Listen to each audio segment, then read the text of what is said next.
साथ अमीर माविया का मेज़बान। और जिस तरह महंगाई ने कमर तोड़ दी आवाम की, तो इसी सिलसिले में आज मैं CBO आया हूँ कराची के लोगों से बात करने कि महंगाई ने किस तरह इनकी कमर तोड़ दी है और आम आदमी किस तरह कमाता है, कितनी मुश्किल से इसके 2 वक्त की रोटी का गुजारा कर सकता है। इसी सिलसिले में हमारे पास 2 भाई खड़े हुए हैं, तो की तरफ तवज्जो करिए। अस्सलाम वालेकुम भाई, आपका नाम? अमान भाई, आपका नाम? शराज भाई। अमान भाई, ये बताइए कि जो बजट आया है, ये बजट हमेशा आवाम की कमर तोड़ता है या आवाम का साथी है? ये तो हमेशा आवाम की कमर ही तोड़ता है भाई। और शराज भाई, आपकी क्या ख्याल है? अच्छा, और ये जो बढ़ती महंगाई है, इसमें मतलब एक जो आम पाकिस्तानी है, इस चीज़ कितनी सैलरी है? सैलरी क्या है सर, 15,000 16। अच्छा, और इसके अलावा ये बताइए जो माशी हालात पहले से कुछ बेहतर हुए हैं पाकिस्तान के या नहीं हुए, और जिस तरीके से टैक्स चढ़ाए? पहले तो काफ़ी बेहतर थे।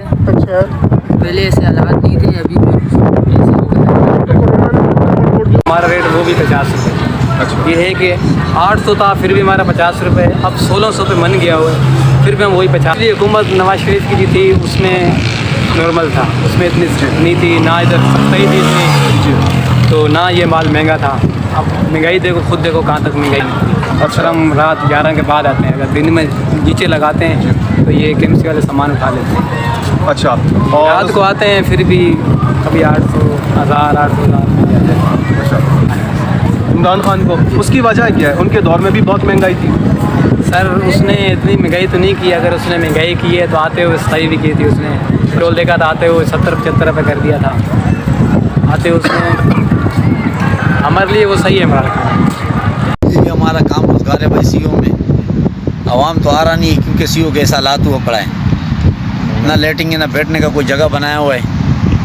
यही हालात है, हम लोगों का काम भी ठंडा है, आवाम कोई आता नहीं है, यही मसला है भाई। तो मैं यही बताना चाहूँगा कि कराची की जितनी भी आवाम है सारी बेजार है हुकूमत रही। और दूसरी बात ये कि आम इंसान की जो सैलरी है 15 से 20 हज़ार है, और टैक्स ने कमर तोड़ दी बिल्कुल कराची की, बल्कि पूरे पाकिस्तान की, और खाना पीना बहुत मुश्किल हो चुका है।